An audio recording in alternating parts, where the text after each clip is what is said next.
Aujourd'hui donc, deux philosophes de deux générations différentes, un Français et un Belge, pour une discussion autour de la télévision, du pouvoir de la télévision. On se dit, la télévision donc, cet objet assez étrange, si un primitif débarquait dans notre société et nous observait 3h30 par jour, comme le soutient Michel Elchaninov, c'est-à-dire que nous passons plus de temps cumulé devant la télévision qu'au travail, puisqu'on regarde la télévision avant de travailler et après avoir pris notre retraite. Donc, si un primitif débarquait dans notre société, il serait bien entendu convaincu que nous sommes là face à un phénomène, à un rite, et que les dieux sont derrière cette lucarne. Eh bien non, ce ne sont pas les dieux, comme vous l'avez peut-être découvert pour tous ceux qui ont assisté au film qui a précédé, et c'est peut-être même des démons qui sont derrière cette lucarne. Pour discuter donc du pouvoir éventuellement tyrannique de la télévision ce soir, je disais deux philosophes, Guy Archer à ma droite, on ne vous présente plus Guy Archer. En Belgique, vous êtes un peu monsieur philosophie, du moins en Belgique francophone, dans tous les grands débats importants, les débats politiques, les débats éthiques, les débats juridiques. Vous êtes là à référence, vous êtes celui qui pose le cadre, qui rappelle les grands principes de l'espace et de la vie démocratique. Et c'est parfois utile, on s'en rend compte, quand face aux événements, face aux périls, on croit que ces principes sont évidents, et puis quand des terroristes mettent en danger l'avenir de la démocratie, eh bien certains prônent de suspendre les libertés à leur endroit, ça donne la torture, d'autres prônent, interdisent en quelque sorte à la démocratie de forger de nouvelles armes contre ses ennemis. Je dirais c'est entre ces deux travers que vous défendez les grands principes démocratiques. Vous intervenez régulièrement sur toutes les questions de laïcité, de terrorisme, sur l'affaire Dutroux avec un certain courage dans un climat qui était assez pénible. Vous êtes professeur donc de philosophie à l'ULB, professeur auprès des philosophes, mais aussi auprès des juristes. Vous dirigez le centre Chaim Perelman de philosophie du droit, mais vous êtes aussi un professeur invité régulièrement dans les universités du monde entier, à Duke University en particulier aux États-Unis, mais aussi à Budapest, à Venise et ailleurs. Vous êtes auteur d'une série d'ouvrages qui concernent directement propos et la question de ce soir.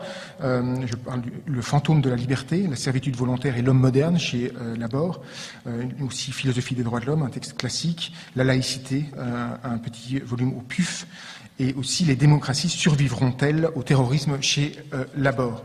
Un dernier point pour vous présenter, je dirais que j'ai eu la joie d'être il y a de cela quelque temps, votre élève, et je dirais que pour nous, petit groupe de 20 étudiants dans la section de philosophie, vous étiez un peu une énigme parce que vous aviez la réputation d'être le grand professeur de philosophie pour tous les grands auditoires d'étudiants en droit et en sciences humaines, auxquels vous donniez des cours brillants sur la liberté, sur Sartre, sur les grands thèmes de la philosophie des Lumières.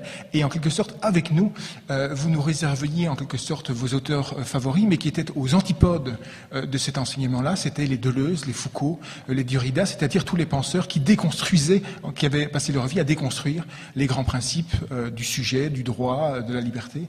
Et donc on avait une vision, si je puis dire, un petit peu schizophrénique de votre discours philosophique. Et je me demande si, justement, pour éclairer la question de ce soir, eh bien justement ces deux références, les références des philosophes des Lumières et les références aussi des philosophes contemporains qui ont réfléchi au pouvoir, aux disciplines, aux nouvelles formes d'autorité, comment vous les mobiliserez. À ma gauche, Michel Elchaninov, philosophe, professeur de philosophie en France, membre de la rédaction de Philosophie Magazine par ailleurs, philosophe, vous êtes d'ascendance russe, vous avez d'ailleurs écrit une thèse de philosophie sur la pensée philosophique de Dostoïevski. Vous êtes formé, vous, non pas à la philosophie de Kant ou de Foucault, mais à la philosophie, à ce qu'on appelle la phénoménologie, c'est-à-dire la philosophie qui prône un retour au concret, aux expériences concrètes, à réfléchir à partir de la manière dont les choses se présentent à nous, et non pas à partir des grandes théories. Vous êtes l'auteur d'une série de livres, un livre sur Dostoïevski, d'une série de livres de pédagogie et d'amusement philosophique, si je puis dire, le manuel Manuel de survie dans les dîners en ville. Voilà. Utile quand on dîne chez des snobs. Voilà. mais par ailleurs de livres d'intervention, comme le dernier, donc qui est au cœur de notre réflexion de ce soir, L'expérience extrême, publié chez Don Quichotte, avec Christophe Nick. Donc, pour tous ceux qui n'ont pas vu, on a diffusé en préalable à ce débat le film de Christophe Nick, qui est au cœur de la discussion de ce soir. Pour tous ceux qui n'ont pas vu ce film, je vais rappeler en 2 mots de quoi il s'agit. Christophe Nick a eu cette idée assez audacieuse de réactualiser ce qu'on appelle l'expérience de Milgram. Vous savez que dans les années 60, Milgram était ce spécialiste de psychologie sociale aux États-Unis qui, au moment où on jugeait Eichmann en Israël, au moment où les bourreaux nazis disaient nous n'avons fait qu'obéir aux ordres, nous n'avons fait qu'être simplement des exécutants en quelque sorte, eh bien Eichmann avait voulu, qui était inquiet sur cette question de l'autorité et de l'obéissance, avait voulu tester cette obéissance. Et il avait monté une expérience assez fascinante de test à l'autorité. Il avait monté un faux laboratoire scientifique où on soumettait des individus à des questions de mémoire.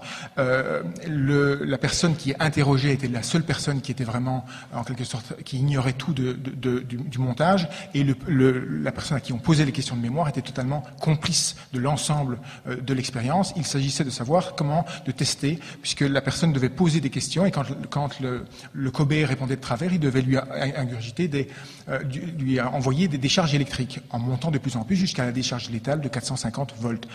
Eh bien, il se faisait donc que dans cette expérience, la majorité des candidats, 60%, étaient prêts, parce que l'autorité de la science validait en quelque sorte l'expérience, d'administrer 450 volts, une dose létale, à des semblables pour lesquels il n'avait aucun rapport, ni d'animosité, ni d'amitié. On se disait à l'époque, bon, l'autorité de la science, c'est une vraie autorité. Christophe Nick, qui était tétanisé par le devenir de la télévision aujourd'hui, c'est un documentariste, tétanisé par le devenir de la télévision et par cette télé-réalité qui met en scène les pulsions de violence de manière de plus en plus récurrente, eh bien, a voulu remonter cette expérience et il a fait un jeu à la télévision où tout le monde est complice sauf un, celui qui pose les questions et qui administre les décharges. Et sous la forme d'un jeu télévision, on n'est plus dans un laboratoire de science, eh bien, les individus, en grande majorité, c'est-à-dire à 80% et non plus à 60%, sont prêts à administrer une dose mortelle de 450 volts à leurs semblables. Dans un jeu, on n'est même plus dans une expérience scientifique. Voilà le point de départ de la réflexion de ce soir. C'est donc une réflexion sur 2 terrains. Un premier terrain moral et éthique. C'est quoi l'obéissance? À quoi sommes-nous prêts quand une autorité, que ce soit celle de la science ou celle de la télévision, nous intime un ordre qui peut être moralement problématique? Quels sont les ressorts de cette obéissance? Et un deuxième volet de la réflexion qui est sur la télévision elle-même. Comment se fait-il? La télévision est-elle la nouvelle autorité, le nouveau pouvoir qui a pris le relais des grandes autorités de la science, de l'Église, des autres, pour faire société et pour nous intimer des comportements? Donc je voudrais d'abord demander, pour ouvrir ce débat, je vais en quelque sorte ne pas respecter la préséance des âges, et demander à Michel Elchenneuf de dire comment est-ce qu'il s'est retrouvé embarqué dans cette aventure de l'expérience extrême, donc de ce documentaire, comment est-ce qu'un jeune philosophe a été embarqué dans cette histoire, et qu'est-ce qu'il a été faire dans cette aventure. Juste avant de répondre, permettez-moi de remercier les merveilleux organisateurs de Philocity de m'avoir invité ici, de retrouver le magnifique ciel bruxellois que j'avais pas vu depuis longtemps, et merci beaucoup à vous d'être venus. Alors évidemment, il y a un problème, c'est qu'on est en train de faire baisser sérieusement les taux d'audience de la télévision, mais puisqu'on va parler d'elle sans la regarder, mais donc on va vite rallumer les écrans après. Donc merci beaucoup à vous. Pour répondre à la question de Martin Legros, je dirais que d'abord, pour moi, la philosophie doit nous permettre de décrypter des phénomènes contemporains divers, notamment le brouillage entre la fiction et la réalité liée à des technologies, des médias. Donc pour moi, c'était naturel de répondre à cette invitation de l'éditrice qui a eu l'idée donc de me demander de coécrire avec Christophe Nick ce livre sur l'expérience extrême. J'étais d'autant plus content que la question qui me taraude le plus depuis longtemps, c'est la question de la liberté. La question de la liberté que j'ai découverte en lisant Dostoïevski dans l'adolescence, et la question de savoir comment est-ce qu'on pouvait faire le don de sa liberté, l'abandonner et devenir un esclave volontaire. Comment c'était possible de s'asservir à une église, à un parti, voire à d'autres formes d'autorité. C'est pour ça que ce projet m'a tout de suite intéressé, parce que je me disais que peut-être on allait découvrir effectivement que la télévision exerçait une certaine autorité. Au fond, j'y croyais pas vraiment, quand même. J'y croyais pas vraiment. Je pensais pas que la télévision pouvait être une autorité légitime au point de pouvoir faire n'importe quoi à n'importe qui. Mais je suis arrivé donc après le tournage du documentaire. J'ai travaillé sur les rushs de tous les participants de l'expérience. Tous les soirs, dans ma cuisine, je regardais tous les films de ces gens comme vous et moi, à qui on demandait de torturer leurs semblables. C'était difficile, c'était éprouvant, c'était surtout pour eux, mais c'était un spectacle difficile. Et j'ai commencé à réfléchir dessus, et je me suis rendu compte avec Christophe Nick que finalement, oui, il y avait de la nouveauté. La question de l'asservissement, de l'aliénation volontaire pouvait avoir trouvé des domaines nouveaux, notamment celui de la télévision. Christophe Nick, mais également l'équipe scientifique qui a monté le protocole expérimental sous la direction de Jean-Léon Beauvois, ne soupçonnait pas un instant que l'expérience allait donner des résultats d'obéissance aussi massifs. Et c'est quand ils ont constaté que 80% des participants, donc librement, acceptaient d'administrer les décharges, qu'ils ont décidé effectivement de demander à quelqu'un comme moi de les aider à trouver des concepts, à trouver des mots finalement, pour essayer de commencer à dire ce qui se passe. Parce que ce que je trouve passionnant dans cette expérience, c'est que ça nous parle d'aujourd'hui. Ça nous parle effectivement de cet instrument devant lequel nous passons en moyenne 3h30 par jour, qui est un instrument familier, qu'on a tous pratiquement dans nos foyers, qui est la télévision, qu'on aime souvent, et qui peut à un moment nous faire faire n'importe quoi. Donc c'est ça qui m'a incroyablement attiré dans cette expérience, qui est profondément déstabilisante, je pense, qui m'a déstabilisé personnellement, moi aussi, et à partir de laquelle maintenant, effectivement, il faut essayer de trouver des clés d'explication pour nous demander comment c'est possible qu'en 2010, dans des sociétés démocratiques où la liberté et la responsabilité de l'individu sont au cœur de notre dispositif social et politique, comment quelque chose qui n'est même pas une institution, qui est une instance de divertissement et d'information comme la télévision, puisse, dans le cadre de cette expérience, mais peut-être même plus largement vis-à-vis des téléspectateurs, nous modeler de telle sorte. Donc c'est ça qui m'a poussé à participer à ce projet. Guy Herschel, j'ai envie de vous demander comment est-ce que vous avez vu cette émission? Est-ce que vous avez été étonné, vous qui enseignez depuis longtemps l'expérience de Milgram, est-ce que vous avez été étonné? Oui, j'ai été tout à fait étonné. Je l'ai prise un peu au milieu, et puis j'ai regardé ça et je me suis dit tiens, ça ressemble à l'expérience de Milgram, c'est vraiment très proche. Et j'ai alerté un peu les membres de ma famille qui étaient là parce que je trouvais qu'il fallait voir ça. Et donc j'ai été effectivement tout à fait étonné parce que ça faisait des années que je m'en tenais aux deux premières étapes. Ceci est la troisième étape, parce qu'il y a une première étape qui est le procès Eichmann à Jérusalem. Donc Eichmann est arrêté par les Israéliens en 1960. Il y a au début des années 60, donc il y a un procès Eichmann. La philosophe Hannah Arendt couvre le procès pour la revue new-yorkaise The New Yorker, et elle rassemble ses articles qui sont publiés en 1963 sous le titre Eichmann à Jérusalem, un essai sur la banalité du mal. Et dans ce livre, elle, en particulier, parce que le livre a suscité beaucoup de polémiques, mais bon, elle donne une image d'Eichmann comme n'étant pas l'espèce de monstre sadique qu'elle attendait, mais plutôt comme une sorte de fonctionnaire, de bureaucrate de l'horreur, hein, et qui, au fond, apparaît comme un homme qui a obéi dans une structure hiérarchique qui lui a fait faire, comme à tant d'autres, des choses qui, si on y réfléchit, si on reprend son jugement moral, sont absolument au-delà de l'inhumain. Et Milgram s'est posé cette question-là en disant, après il le dit dans l'introduction à son livre, Soumission à l'autorité, Milgram se dit au fond, quelle est l'autorité qui aujourd'hui pourrait faire la même chose, c'est-à-dire susciter ce type d'obéissance passive. Et effectivement, à l'époque, dans les années 60 comme aujourd'hui, ça ne pouvait plus être l'armée ou la nation ou les églises.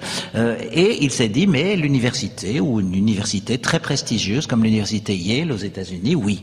Et donc il a fait cette expérience qu'on vous a racontée.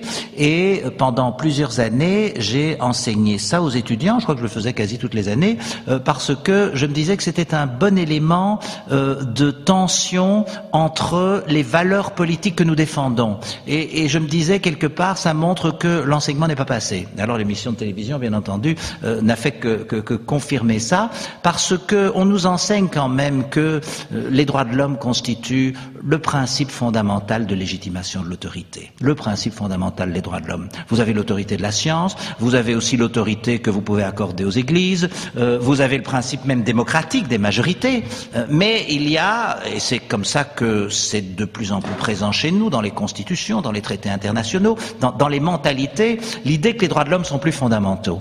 Et je trouvais formidable de voir des individus qui se trouvaient soumis à cette expérience, et le résultat, c'est que quand ils sont soumis à une contradiction entre le principe élémentaire des droits de l'homme, le principe élémentaire des droits de l'homme et l'autorité de la science, je ne dis pas qu'ils choisissent l'autorité de la science, parce que tout ça se fait dans un certain contexte et ça se fait dans une tension terrible, mais on l'a bien vu, une majorité des testés obéissent, et c'est encore pire pour la télévision. Et c'est un élément que je trouvais particulièrement préoccupant, parce que on se trouve ici dans un contexte qu'il faut bien mesurer. On passe donc les 3 étapes, Eichmann, l'université Yale, et puis la télévision.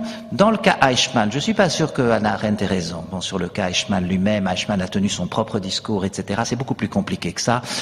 Et la banalité du mal, c'est intéressant dans la mesure où ça nous concerne tous, dans la mesure où au moins ça posait la question qui consistait à dire des crimes horribles comme ceux du nazisme, ce n'est pas seulement, même si ce l'est aussi, il y a bien sûr des monstres sadiques, ce n'est pas seulement le crime de quelques monstres qu'il suffirait d'éradiquer pour que cela ne se reproduise pas, mais il y a aussi en chacun d'entre nous des éléments qui sont des éléments d'obéissance dans certaines circonstances concrètes, et on est toujours dans certaines circonstances concrètes, qui peuvent mener à l'abdication du sens moral. Et alors, ce qui est quand même assez extraordinaire de ce point de vue-là, et je termine là-dessus pour une première approche, ce qui est extraordinaire de ce point de vue-là, c'est que si vous prenez la première étape Eichmann, bon, ben, bien sûr qu'il y a un endoctrinement massif. Je vois déjà un bras qui se lève là, tout en haut.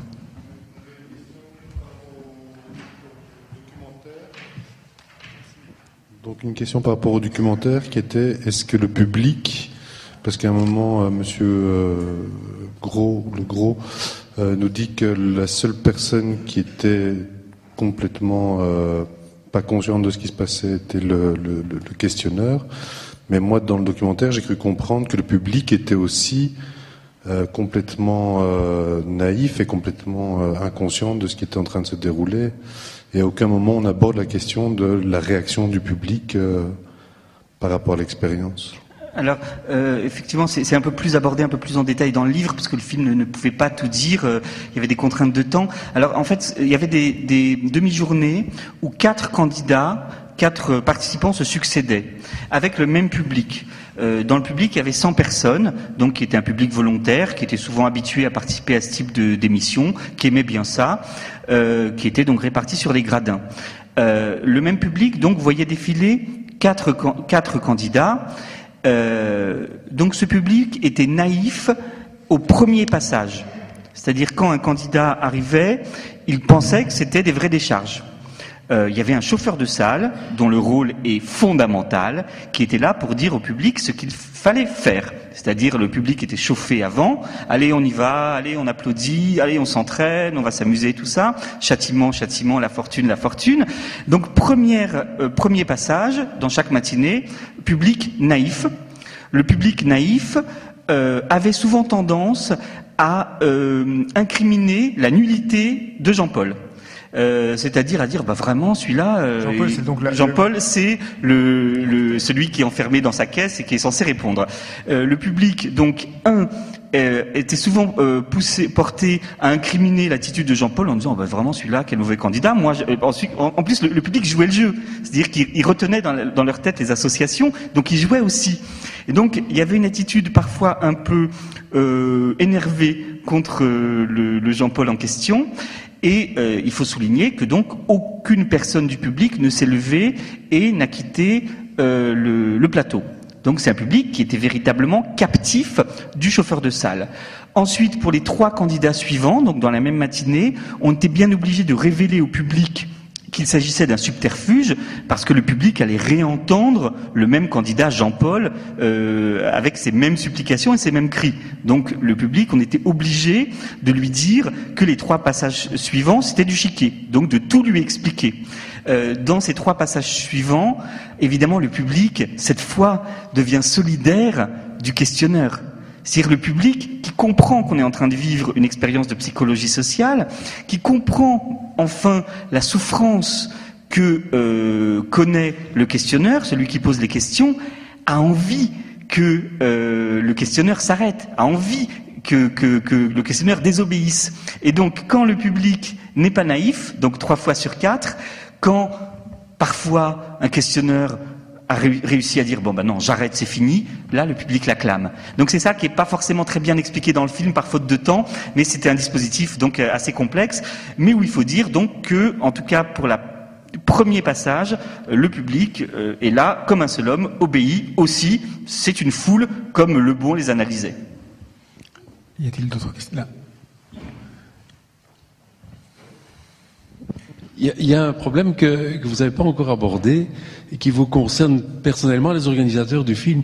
C'est que on a pu vous reprocher, je crois, d'être vous-même des manipulateurs et d'avoir vous-même humilié les gens en les plaçant dans cette situation. Alors, vous avez commencé à y répondre en disant qu'ils en faisaient une expérience, mais je crois me souvenir, pour avoir vu le film, qu'il y en avait aussi qui, pendant des mois, en avaient été abattus, qui s'étaient sentis humiliés au point d'y perdre un peu de leur identité. Non, ce dernier point est pas... Et attendez, je termine. Et en plus, je me demande si nous-mêmes, on n'est pas aussi dans cette situation, finalement, d'être des passifs en regardant votre émission de télévision. Puisque vous manipulez les gens et nous l'acceptons. En fait, un point, nous ne sommes pas les producteurs de cette émission. Hein. Vous n'avez pas participé au film? C'est-à-dire que Michel Chalneuf a écrit un livre avec le producteur de cette émission. Ah oui, mais vous n'avez pas participé. Je me pose des questions, je ne suis pas du tout en train de... Non, mais c'est une question légitime. Moi, quand on m'a proposé d'écrire sur ce thème, je me suis dit, mais qu'est-ce que c'est? C'est une manipulation? C'est un montage? Qui ment? Qui dit la vérité? Donc, ce sont des questions qui me paraissent totalement légitimes et auxquelles nous consacrons un chapitre dans le livre pour essayer de lever les doutes, pour dire que d'abord, la psychologie sociale, c'est pas de la télé-réalité, c'est-à-dire que la télé-réalité, effectivement mentirait à des participants, les ferait participer à un jeu, mais il y aurait sans doute des vraies décharges et du véritable argent à la clé, et ça serait véritablement un spectacle. Ici, c'est une expérience de psychologie sociale qui, pour qu'elle puisse fonctionner, pour qu'on puisse mesurer le pouvoir de l'autorité légitime de la télévision, est obligée à un moment de ne pas dire la vérité à ses participants, donc effectivement cache la vérité à un moment pendant qu'ils sont sur le plateau et jusqu'à ce qu'ils en sortent. C'est le moment indispensable pour que cette expérience ait lieu. Immédiatement après que les participants sont sortis du plateau, ils sont informés de ce qui vient de se passer. Milgram, lui, il informait les participants beaucoup plus tard pour essayer d'étudier justement leurs réactions postérieures. L'équipe scientifique qui a mené le protocole, elle a dit que c'était pas possible de leur mentir plus longtemps. Donc, immédiatement après, les participants discutaient avec des psychologues au cours du débriefing, de l'entretien post-expérimental. Et ensuite, tous ces participants, donc, ont eu plusieurs réunions avec les psychologues sociaux qui ont fait cette expérience. Ensuite, à la fin de l'année 2009, on leur a montré le film et évidemment, ils ont donné leur accord ou leur désaccord pour être montrés dans ce documentaire. Il y en a 3 qui ont refusé, dont 2 désobéissants d'ailleurs. Donc c'est pas forcément les obéissants qui étaient massivement, qui voulaient pas être montrés. Enfin, pour vous dire que ce sont des gens qui maintenant ont un groupe Facebook fermé, qui discutent beaucoup de cette expérience. Moi, je peux vous dire, puisque je participe à ce groupe, que ça se passe bien, que c'est des gens qui ont le sentiment d'avoir appris sur eux, évidemment qui ont connu une épreuve difficile, mais qui maintenant ont le sentiment plutôt d'appartenir à une sorte de collectif qui vise quand même à critiquer certaines dérives de la télé-réalité et certains mécanismes de production de la soumission. Donc c'est des gens qui vont être revus là avant l'été par le professeur Beauvois, donc qui a coordonné la partie scientifique de l'expérience. Donc c'est pas comme dans une télé-réalité où vous avez Super Nanny qui vient, qui va régler tous les problèmes et qui après s'en va en laissant les gens dans leurs problèmes, en créant d'ailleurs des troubles chez les personnes qu'elle vient d'aider. Ici, voilà, c'est une expérience de psychologie sociale qui donne lieu à un documentaire, mais où justement l'intégrité psychologique et morale de tous les participants est véritablement gardée, je pense. En tout cas, tous ces participants, tous les organisateurs de l'expérience ont tout fait pour que les personnes qui ont participé ensuite véritablement aient leur mot à dire et ensuite vivent cette expérience le mieux possible. Pour l'instant, Dieu merci, ça se passe bien. Guercher ? Oui, non, j'ai quelque chose à dire là-dessus parce que d'abord, d'ailleurs c'est le livre qui me l'a appris, il y a bien pire que ça, c'est-à-dire qu'il y a des expériences qui ont été faites comme ce psychologue qui demande à des étudiants de devenir gardiens et prisonniers et des trucs qui dérivent à un certain moment. Donc effectivement, il est clair que on se dit les gens sont manipulés par la télévision, on fait une expérience par laquelle ils sont manipulés, on se dit ça peut poser problème. Bon, je dirais qu'en même temps, évidemment, l'expérience n'aurait jamais pu avoir lieu, cette expérience de soumission à l'autorité, si on n'avait pas menti. Donc Milgram, il dit c'est une expérience sur la mémoire.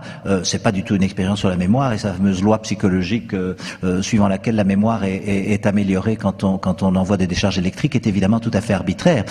Mais ce qui est important, c'est justement, je vous rappelais quand j'avais dit tout à l'heure que certains avaient tendance à accuser la victime de se tromper tout le temps et donc quelque part d'être responsable du fait que tout que tout ne marchait pas. Et on le dit dans le livre d'ailleurs, Milgram lui ne disait pas tout de suite, semble-t-il, que le testé était un acteur de façon à pouvoir continuer à travailler sur cette espèce de processus de renversement de la victime en bourreau, du bourreau en victime. Et ici, il me semble que les règles déontologiques sont un peu plus strictes ici, puisqu'on s'est arrêté tout de suite en disant tout de suite aux gens que c'était un acteur, ce qui sans doute est mieux pour eux psychologiquement, mais qui effectivement fait que du point de vue scientifique, on a des informations en moins. Donc il y a toujours une tension déontologique entre la manière dont on doit traiter les gens et les informations qu'on veut obtenir, parce que ces informations sont importantes pour connaître mieux des processus très préoccupants qui sont les processus de soumission à l'autorité.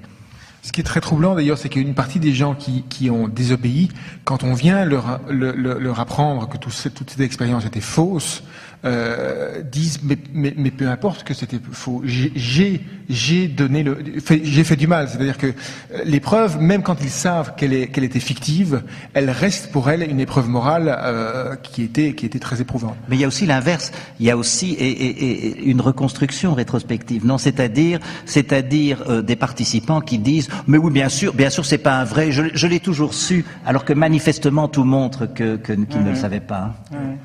Est-ce qu'il y a d'autres questions? Ici devant.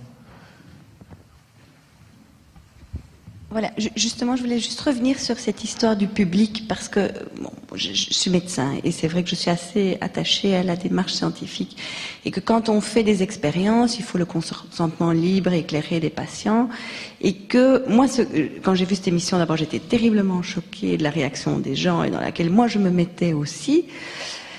Mais il y a quelque chose qui me troublait, c'est que par rapport à l'expérience de Milgram, il y a la connotation scientifique chez Milgram, où quand même il va recruter ou des étudiants qui sont eux qui savent qu'ils participent à une expérience. Et donc peu importe quelle expérience c'est, que ce soit la mémoire, mais ils savent qu'ils participent à une expérience. Ici pas. Et ce qui me troublait le plus, c'est ce que vous avez expliqué par rapport au public. Parce que moi, je me dis que la partie la plus intéressante, finalement, c'est cette première séance avec le public qui ne sait rien et qui ne bouge pas. Et ça, moi, je trouve ça beaucoup plus effrayant encore que quelqu'un qui est soumis à l'autorité et qui est sur le feu des projecteurs. Je vais juste vous répondre, parce que moi, je connais pas le milieu de la télévision, et il y a des professionnels qui filmaient la partie jeu. Des professionnels qui ont été recrutés exprès parce que c'est des gens qui savent capter ce type d'émission de flux, ce type de jeu. Et tous ces professionnels, ils ont dit aux psychologues sociaux, vous inquiétez pas, le public, on le connaît, il va pas bouger. C'est le public, ça étonnait pas les gens qui travaillent dans les jeux télévisés. Ça les étonne pas du tout parce que il y a un chauffeur de salle, tous ces gens qui organisent connaissent parfaitement les règles de psychologie sociale de Gustave Le Bon. Ils savent que le public ne bougera pas. Donc, il y avait un psychologue social d'ailleurs qui s'appelle Yves Jeanneret qui était parmi le public, qui était là pour étudier spécifiquement le public et qui va bientôt publier des articles dans les revues scientifiques sur son expérience du public. Mais ce qui est pour nous troublant qui connaissons pas ce monde du spectacle télévisuel, c'est que les professionnels le savaient parfaitement et ça n'a étonné que ceux qui ne sont pas du milieu, si j'ose dire.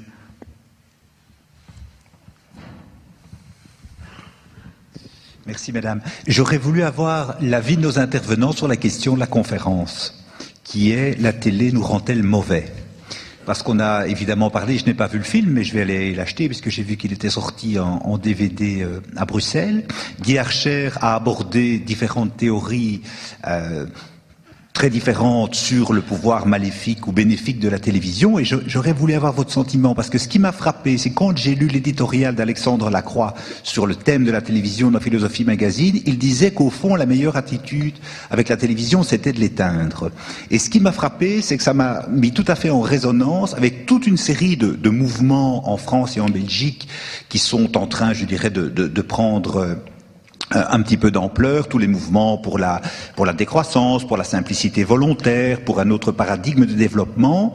Et quand on leur demande quels sont les premiers conseils pour entrer dans cette forme d'autre vie par rapport à la croissance, la consommation, l'hyperactivisme, etc., souvent ils nous disent la première chose que vous devez faire, c'est éteindre votre télévision. Je voulais simplement avoir votre sentiment par rapport à cela. Je vous remercie. Oui, je dirais que ça vaut pour une partie peut-être privilégiée de la population, c'est-à-dire que effectivement l'acte consistant à éteindre soi-même, parce que éteindre de façon autoritaire pour les autres, ça n'a aucun sens. Il n'y a pas moyen, il y a Internet, il y a des tas d'écrans, etc. On n'arrive pas à le contrôler. C'est même sur les téléphones. Mais éteindre par choix personnel, en disant j'éteins la télévision, je ne la regarde pas et je consacre ces 3h30 à autre chose. Au début, ce sera d'ailleurs très angoissant.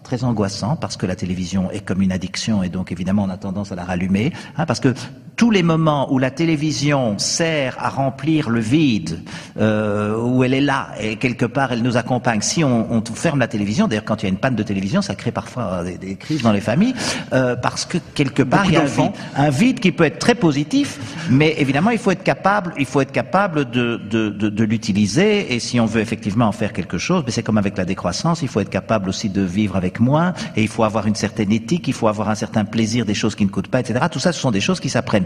Maintenant, je vous dirais que dans beaucoup d'éléments, d'après Volton et d'autres, la télévision est quand même un élément de structuration, même dans, peut-être pas dans le pire de la télévision trash, mais même dans ces émissions de divertissement.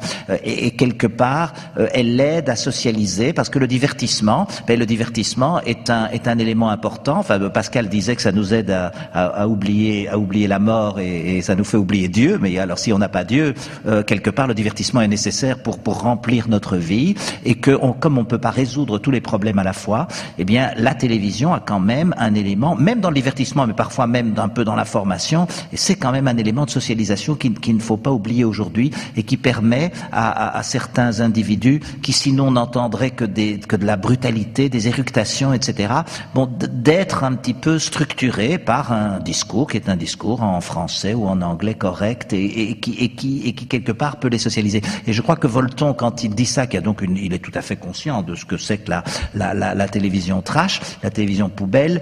En même temps, il essaye de montrer que c'est aussi un instrument de démocratisation. Donc, par rapport au titre, la télévision nous rend-elle méchants?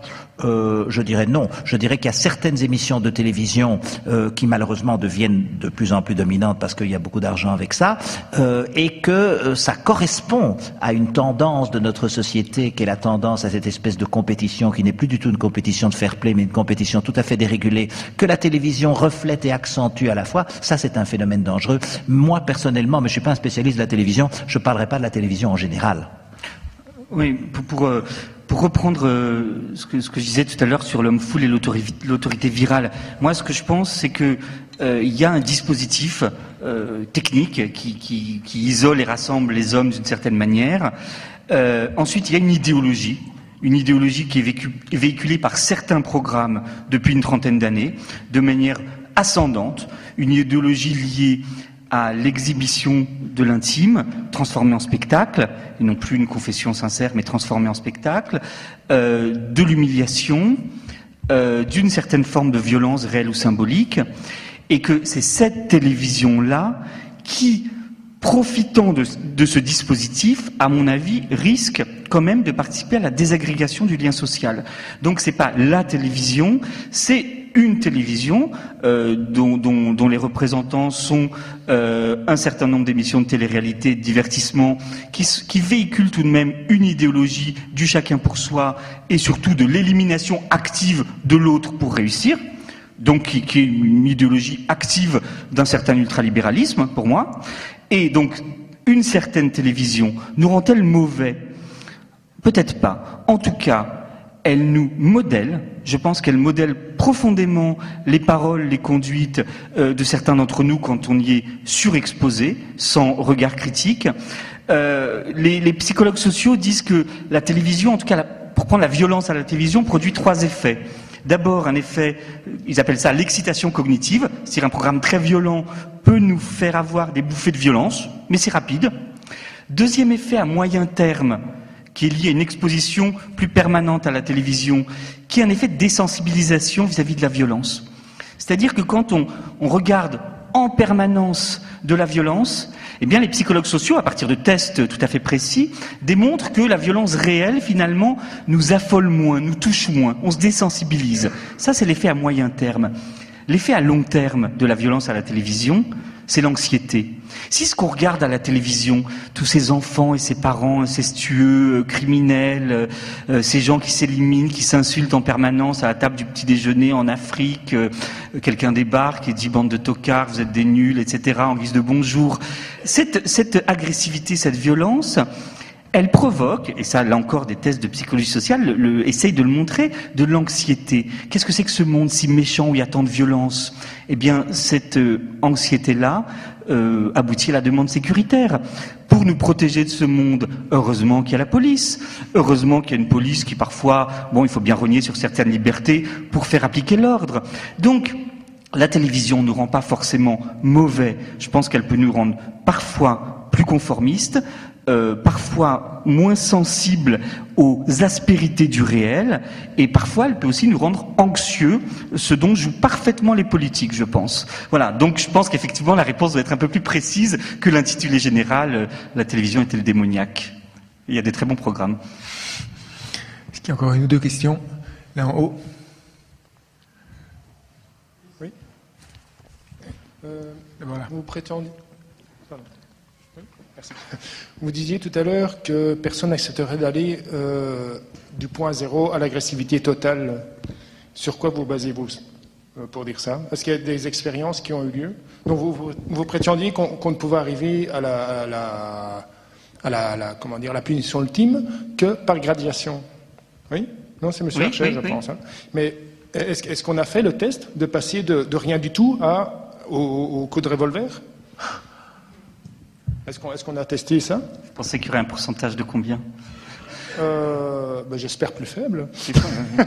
Non, ce qu'il y a dans mon souvenir dans l'émission, c'est qu'il y a des modulations. Non, alors pour répondre précisément, Milgram, un des disciples de Milgram a refait son expérience et a demandé aux étudiants à ses étudiants, parce qu'il a fait refaire à ses étudiants, si on vous demandait de mettre 460 volts à quelqu'un, est-ce que vous le feriez?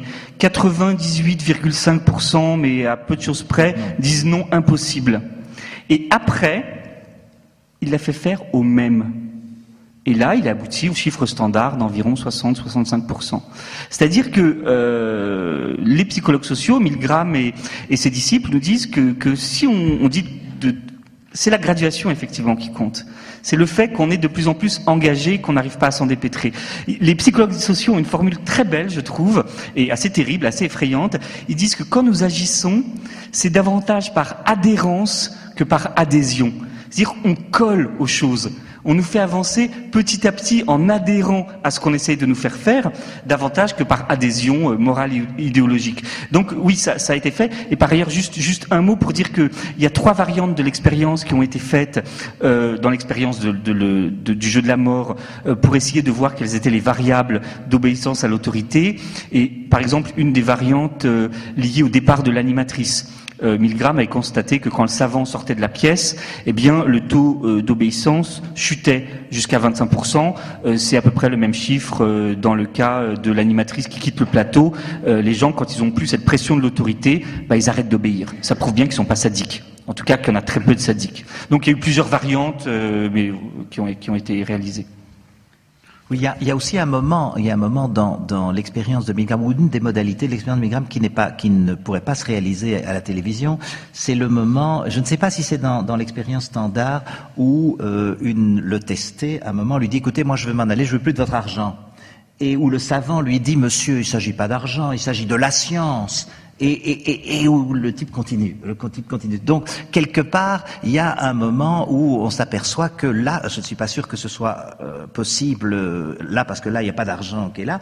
Mais là, quelque part, il dit, mais vous, monsieur, c'est pas une question d'argent, c'est la science. Et ça suffit à faire continuer l'expérience dans ce moment de fragmentation dont on a parlé tout à l'heure et qui est un moment difficile, soit parce que c'est un moment où l'autre commence à crier ou à dire qu'il refuse ou quelque chose comme ça. Donc ces moments sur je prends la responsabilité, ou monsieur, c'est pas une question d'argent, c'est une question qui concerne la science, etc., sont des moments tout à fait cruciaux parce que c'est de là qu'un certain nombre de problèmes philosophiques importants peuvent se poser. Donc c'est très riche ce type d'expérience et on n'a pas encore suffisamment décodé. Vous l'avez fait, vous avez commencé à le faire, mais il y a énormément de leçons à tirer parce que quand même, ce passage de Eichmann à Milgram, l'université Yale, et puis à la télévision, il y a quand même énormément de choses à se dire, surtout dans une période où il y a beaucoup de gens qui sont absolument indifférents à la souffrance de victimes qui ne sont pas leurs victimes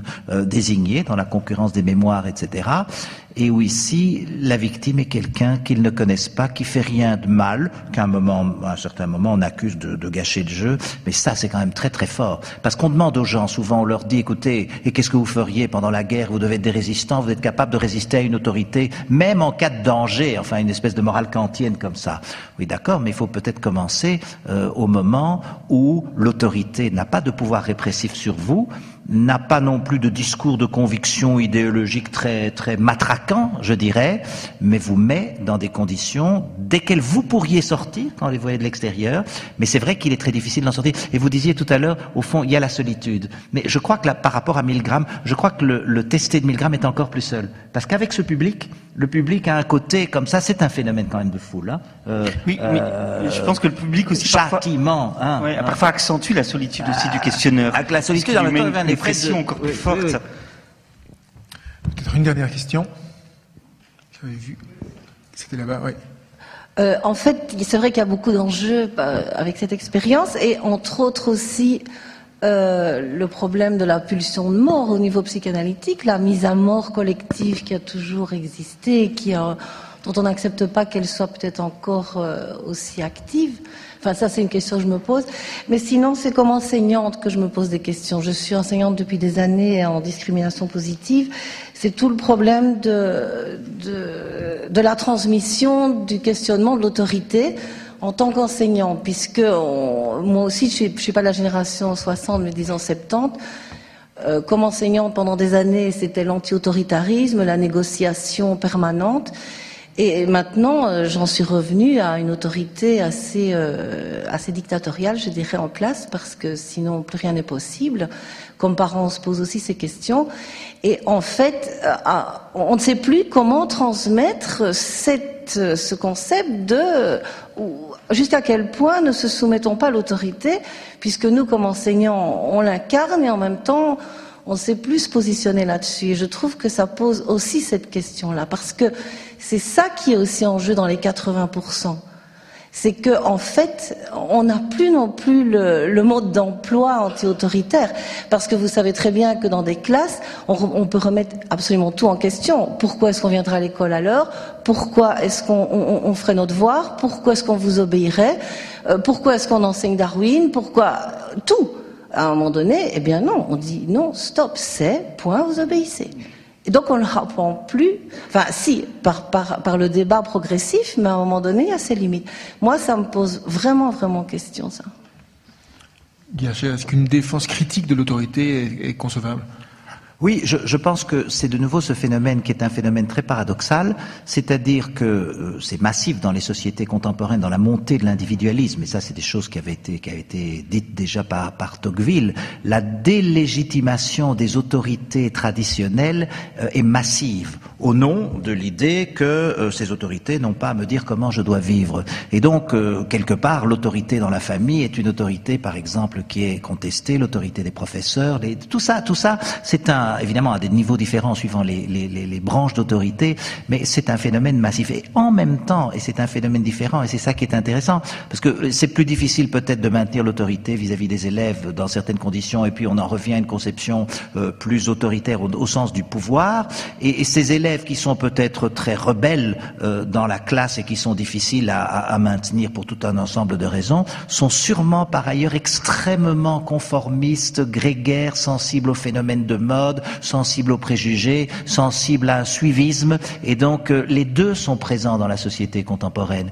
Et c'est pour ça qu'il ne faut surtout pas interpréter la société contemporaine comme étant un trop de liberté, qu'il faudrait canaliser tout ça. Il y a de ça, bien entendu, et il y a de la violence et tout ce que vous voulez, mais il y a aussi une énorme pression de conformité. Je rappelle simplement, un jour, un jeune assistant avec qui je prenais connaissance, je ne connaissais pas bien, et puis je lui dis, il me dit par hasard, oh quel film magnifique, il avait vu un film, il dit c'est un film magnifique. Et moi, tout à fait distraitement, je lui dis, oh qu'est-ce que je me suis emmerdé, c'était pas bien. Et puis il dit, au fond il n'était pas tellement bien ce film. Et je lui dis, mais enfin, pourquoi est-ce que tout de suite parce qu'il avait sans doute, il se dit, je vais lui déplaire, je dis une connerie, il a pas aimé le film, et moi je lui dis que c'est très bien, etc. Je lui dis, moi, peut-être que j'étais fatigué, ou que j'ai dormi, ou que j'étais pas en état, ou que moi-même je l'ai pas bien compris, etc. Eh bien, je me suis dit à l'époque, et j'en ai un peu parlé, parce que je me disais, au fond, voilà où ça commence, voilà où la pression de conformité, sans qu'il y ait la moindre pression, etc., commence, et ça, c'est une pression de conformité qui s'est peut-être accrue, en tout cas, qui existe très fortement dans nos sociétés, qui existait déjà, c'est ça qui est paradoxal, à la grande époque anti-autoritaire des années 1960, parce que c'est quand même l'époque de l'expérience de Milgram. Il faut travailler avec les deux. Les gens sont à la fois individualistes et conformistes. Mais ça, ce sont des choses que Nietzsche avait déjà vues, qu'Hannah Arendt a traitées, etc. Il y a quand même de quoi partir sur des réflexions pour essayer d'approcher ces problèmes. Sur l'autorité, effectivement, pour les enseignants, je pense que comme on parle dans d'autres cadres de concurrence des mémoires, on peut aussi parler de concurrence des autorités. Un enseignant a l'expérience, effectivement, d'élèves qui ont une autorité qui vient d'ailleurs que l'enseignant, évidemment, mais qui est souvent massive, qui est souvent très bien organisée, qui est l'autorité de la télévision, et effectivement, c'est difficile de faire gagner, si j'ose dire, l'autorité instituée de l'enseignant. Et deuxième chose, pour moi la grande différence, c'est entre une autorité symbolisée, délimitée, vue, et une autorité qui est désymbolisée, pour parler dans un langage justement plus psychanalytique.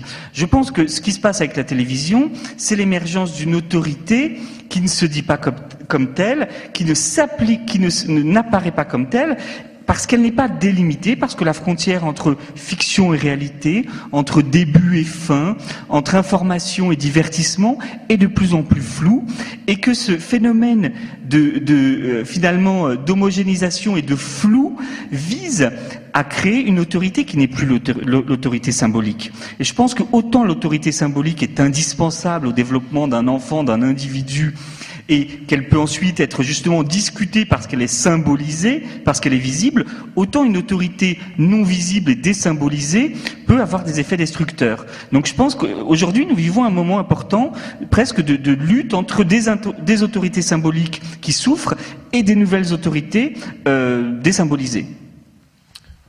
Voilà, merci. Ah, oui.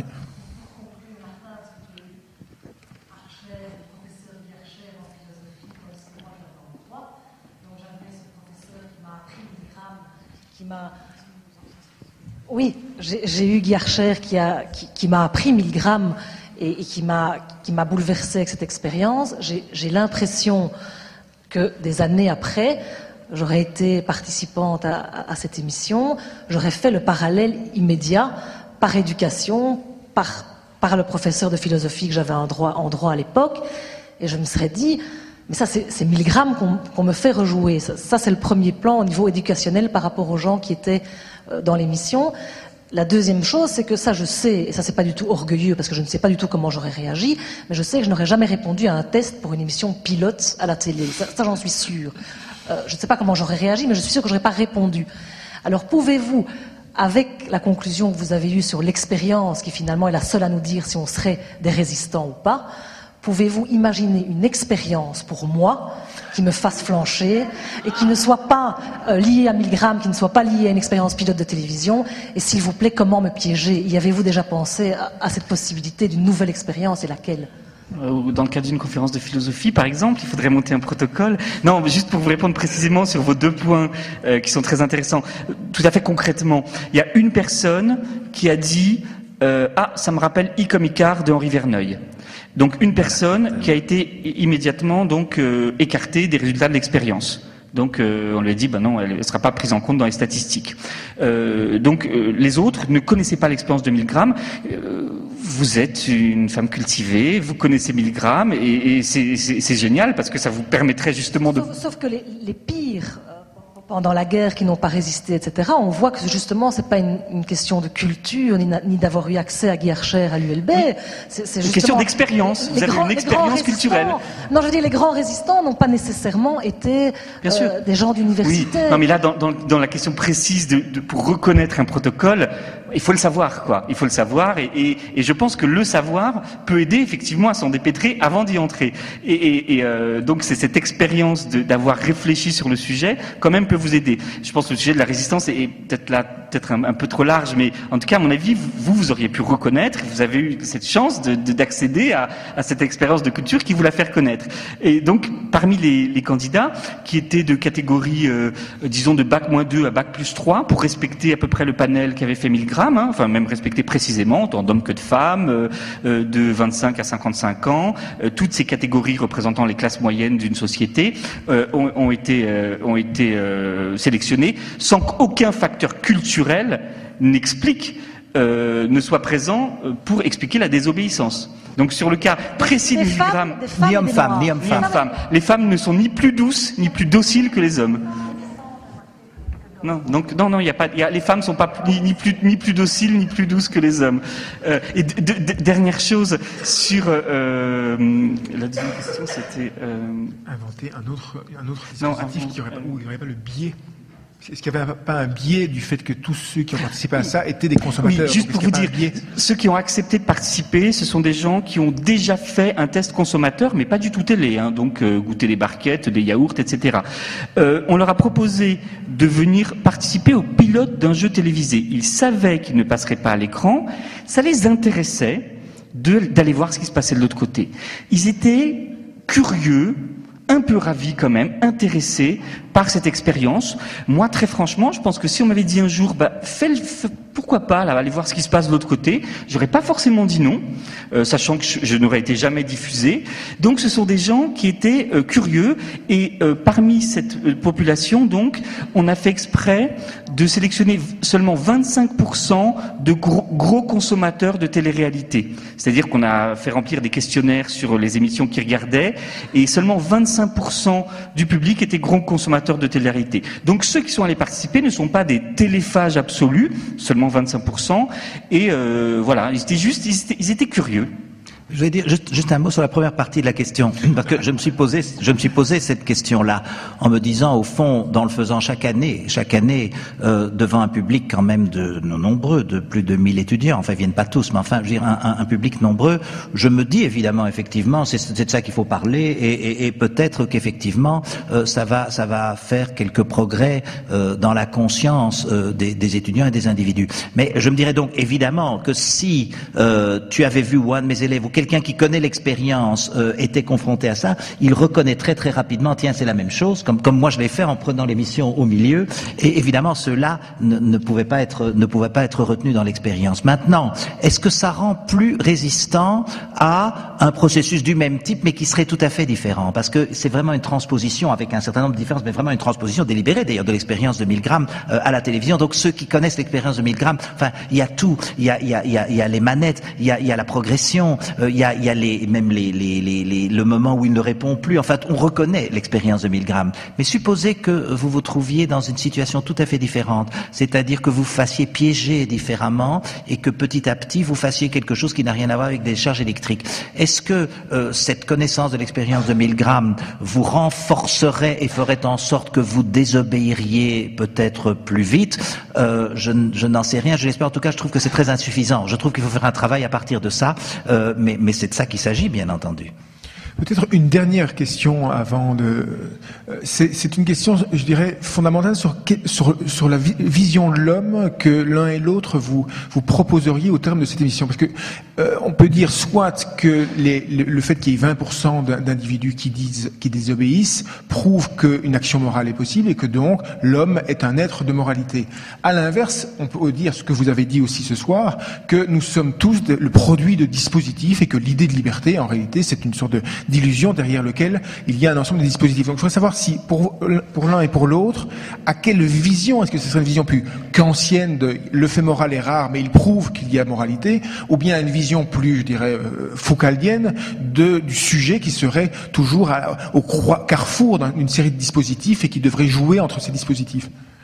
Moi, je serais ni kantien ni foucaldien au regard de cette expérience, dans le sens où cette expérience, pour moi, démontre qu'il serait angélique de prétendre que nous sommes tous des individus a priori libres, totalement responsables et qui peuvent appliquer leurs convictions dans les moments difficiles.